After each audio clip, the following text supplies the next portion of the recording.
1 Raja-Raja pasal 3 ayat 1-15. Doa Salomo memohon hikmat.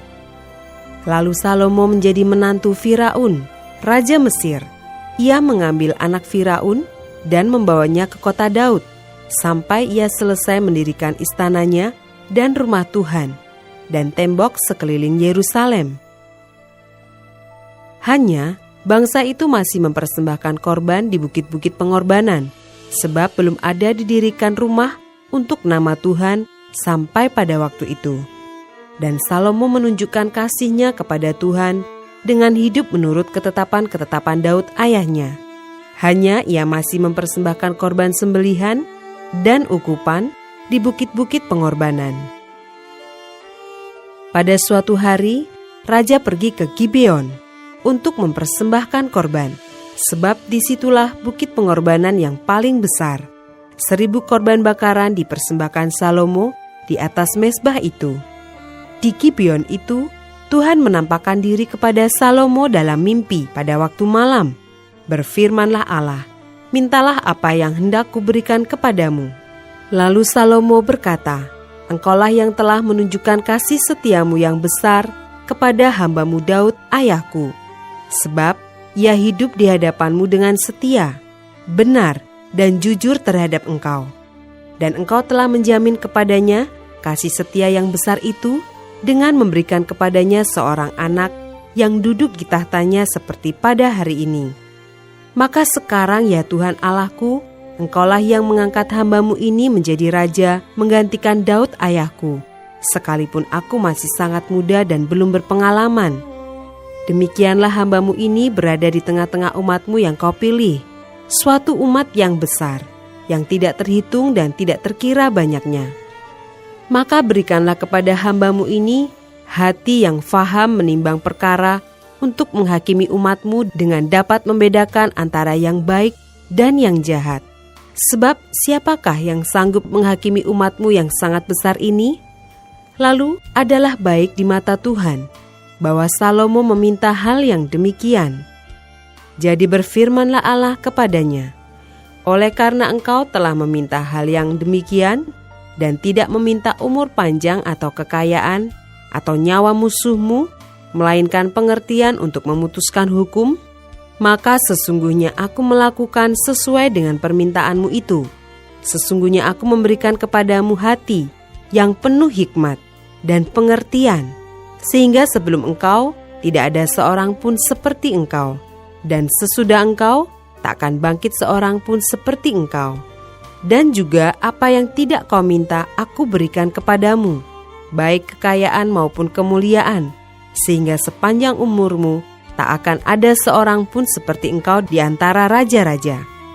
Dan jika engkau hidup menurut jalan yang kutunjukkan dan tetap mengikuti segala ketetapan dan perintahku, sama seperti ayahmu Daud, maka aku akan memperpanjang umurmu. Lalu terjagalah Salomo, ternyata ia bermimpi. Sekembalinya ke Yerusalem, berdirilah ia di hadapan tabut perjanjian Tuhan. Dipersembahkannya korban-korban bakaran dan korban-korban keselamatan. Kemudian ia mengadakan perjamuan bagi semua pegawainya. Ayat 16-28. Hikmat Salomo pada waktu memberi keputusan. Pada waktu itu, masuklah 2 orang perempuan sundal menghadap raja. Lalu mereka berdiri di depannya. Kata perempuan yang satu, "Ya tuanku, aku dan perempuan ini diam dalam satu rumah, dan aku melahirkan anak pada waktu dia ada di rumah itu. Kemudian pada hari ketiga sesudah aku, perempuan ini pun melahirkan anak. Kami sendirian, tidak ada orang luar bersama-sama kami dalam rumah. Hanya kami berdua saja dalam rumah. Pada waktu malam, anak perempuan ini mati karena ia menidurinya. Pada waktu tengah malam ia bangun, lalu mengambil anakku dari sampingku, sementara hambamu ini tidur. Dibaringkannya anakku itu di pangkuannya, sedang anaknya yang mati itu dibaringkannya di pangkuanku.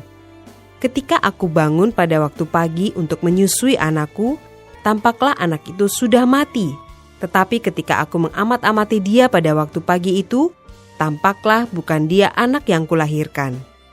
Kata perempuan yang lain itu, "Bukan, anakkulah yang hidup, dan anakmulah yang mati." Tetapi perempuan yang pertama berkata pula, "Bukan, anakmulah yang mati, dan anakkulah yang hidup."